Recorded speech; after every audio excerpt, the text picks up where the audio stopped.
ሰላም ጤና ይስጥልን የተከበራችሁ ውድ አድማጮቻችን እንደምን አላችሁ? በቅድሚያ አንኳር መረጃዎች እናስደምጣችኋለን። ዓለም በግርግር ላይ ናት። በኢትዮጵያ መንግስትና በህወሓት መካከል በሚስጥር ሲካሄድ የነበረው ድርድር በድንገት ተቋርጧልም።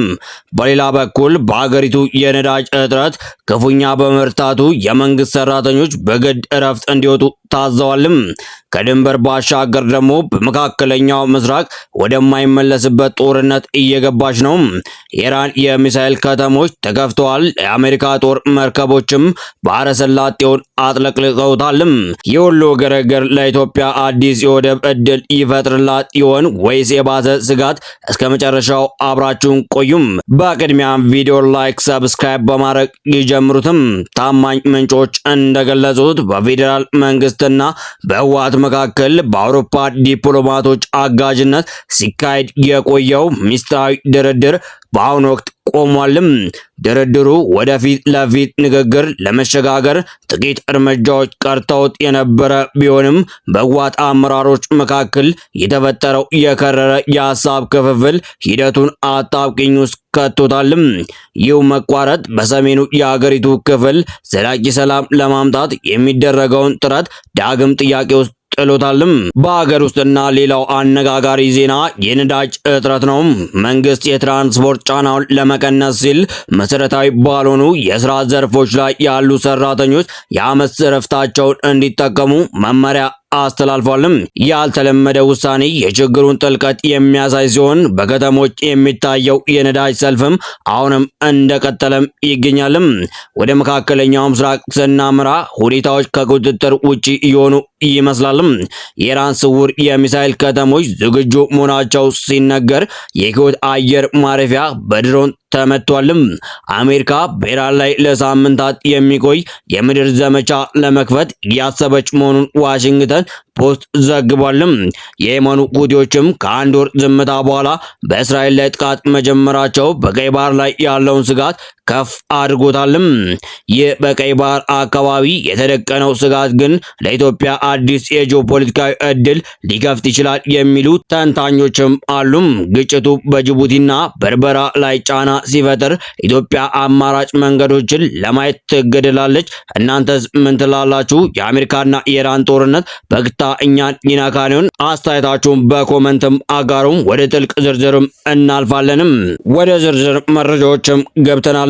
የመንግስትና የህወሓት ንግግርስ ምን ገጠመው?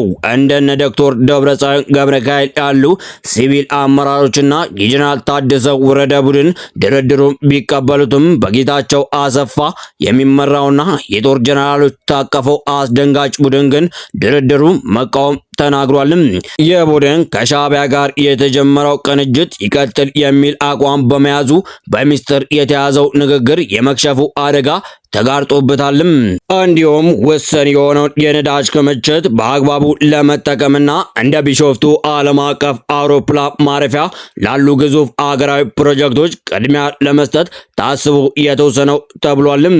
መመሪያው ሁሉንም የመንግስት መስሪያ ቤቶችና የልማት ድርጅቶችን የሚመለከት ሲሆን እንደ ኢትዮ ኢንጂነሪንግ ግሩፕ ያሉ ተቋማት ተግባራዊ ማድረግ ጀምሯልም። በስራ ገበታቸው ላይ የሚገኙ ቁልፍ ሰራተኞች የህዝብ ትራንስፖርት አገልግሎትን እንዲጠቀሙ ተናግሯቸዋልም። የቀጠናው ፖለቲካዊ ውጥረት በዓለም አቀፍ የነዳጅ ገበያ ላይ ተጽዕኖ ማሳደሩ ለዚህ ውሳኔ መነሻ መሆኑ ተገልጿልም። በሌላ በኩል የሁቲዎች ጥቃት ለአሰባችን አዲስ ተስፋም። በኢራን የሚደገፈው የየመኑ ሁቲ ታጣቂ በእስራኤል ላይ ጦርነት ማወጁ በቀይ ባህርና በባብ አልመንደብ አካባቢ ከፍተኛ ስጋት ደቅኗልም።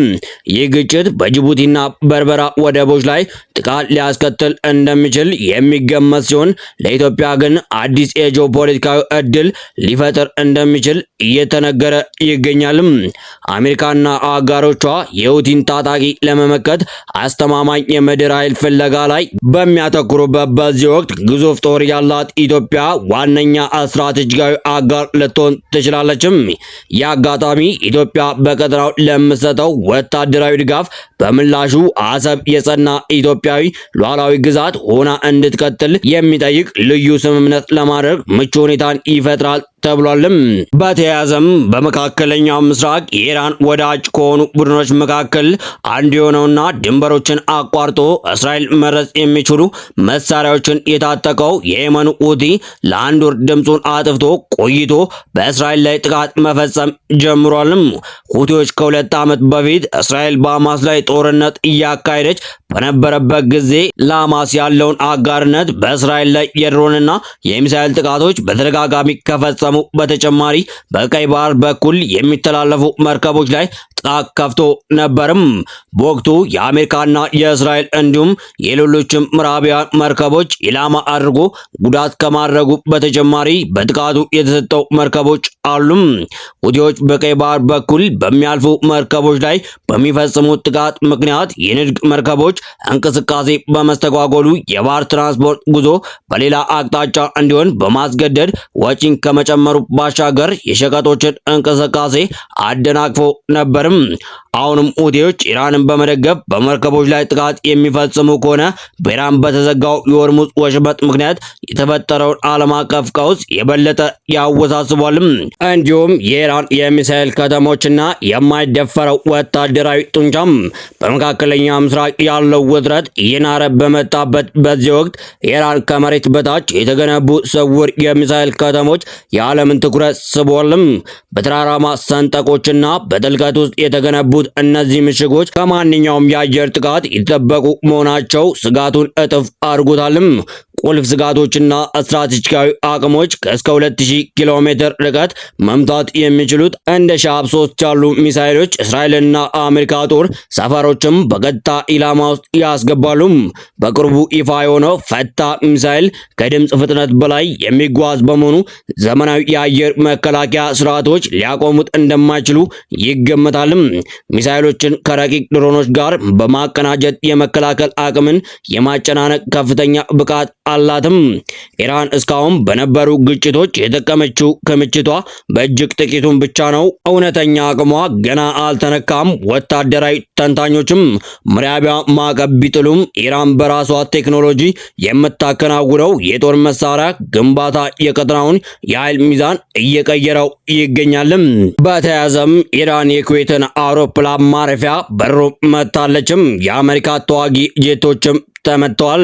የኩዌት ዓለም አቀፍ አውሮፕላን ማረፊያ በበርካታ ድሮኖች ጥቃት እንደተፈጸመበት የሀገሪቱ የሲቪል አቪዬሽን ባለስልጣን ቃል አቀባይ ለኩዌት ዜና ወኪል ተናግሯል። በአየር ማረፊያው ላይ ደረሰው ጉዳት ውስን እንደሆነና በሰው ላይ የደረሰ ጉዳት አለመኖሩን መናገራቸውንም ተገልጿል። ጉዳቱ የደረሰው በአየር ማረፊያው የራዳር ስርዓት ላይ እንደሆነ ሮይተርስ የዜና ወኪሉ ጠቅሶ ዘግቧልም። በተያያዘ መረጃ የኢራን አብዮታዊ ዘብ IRGC F-16 የአሜሪካ ተዋጊ ጄት መቶ መጣሉን አልጀዚራ ዘግቧልም። እንደ F-16 ተዋጊ ጄት አሁን ባለው ወቅታዊ ገበያ ከ30 እስከ 60 ሚሊዮን ዶላር ያወጣልም። ታዲያ አሜሪካን በኢራን ለሳምንታት የሚቆይ የምድር ዘመቻ ለማካሄድ እያጠነች መሆኑ ተነግሯልም።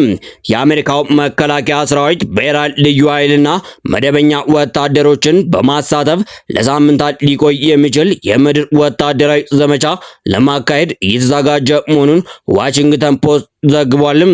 ይህ መረጃ በሺዎች የሚቆጠሩ የአሜሪካ ወታደሮች ወደ ቀጠናው እየተንቀሳቀሱ ባሉበት ወቅት የመጣ ነው። እቅዱ ወታደሮቹን ለኢራን ድሮኖች፣ ሚሳኤሎችና ለምድር ተኩስ ተጋላጭ በማድረግ የግጭቱን ወደ አደገኛ ምዕራፍ መሸጋገር እንደሚያመለክት ዘገባው ጠቁሟልም። ሆኖም ዶናልድ ትራምፕ እቅዱን ያጸደቁ እንደሆነ እስካሁን ግልጽ አይደለም። ዘገባው ትራምፕ ቀደም ሲል የትም ቦታ ወታደሮችን አላሰማራንም፣ የውጭ ጉዳይ ሚኒስትር ማርኮ ሩቢዮ በበኩላቸው አሜሪካ ያለ ምድር ጦር ሁሉንም ግቦቿ ማሳካት ትችላለች ማለታቸውን አስታውሶ ከዋሽንግተን የታረሱ መልእክቶችን እንደሚወጡ አመላክቷልም። በስተመጨረሻም በኢራን መንግስት ውስጥ በአሁኑ ጊዜ ከፍተኛ ተጽዕኖ ካላቸው ፖለቲከኞች መካከል አንዱ የሆኑት የሀገሪቱ ፓርላማ አፈ ጉባኤ አሜሪካ የምድር ጥቃት ለመክፈት እየተዘጋጀች ነው ሲሉ ከሷልም። አፈ ጉባኤው መሐመድ ባጌር ጋሊባፍ በኢራን ላይ የተከፈተውን ጦርነት አንደኛ ወር በማስመልከት መንግስታዊ ኢራንና የዜና አገልግሎት ጨምሮ የአገሪቱ መገናኛ ብዙሃን ላይ ባቀረቡት መልእክት ላይ ነው ይህንንም ያሉትም። አፈ ጉባኤው እንዳሉት ጠላታችን በይፋ ስለ ድርድር እየተናገረ በሚስጥር የእግረኛ ሰራዊት ጥቃት ለመፈጸም እያሴረ ነው ሲሉ ከሷልም። ጨምረውም አሜሪካ ድርድር በማለት ያቀረበችው ባለ 15 ነጥብ የድርድር ነጥብን በጦርነት ልታሳካው ያልቻለችውን ፍላጎቷ ናቸው በማለት ተችቷልም።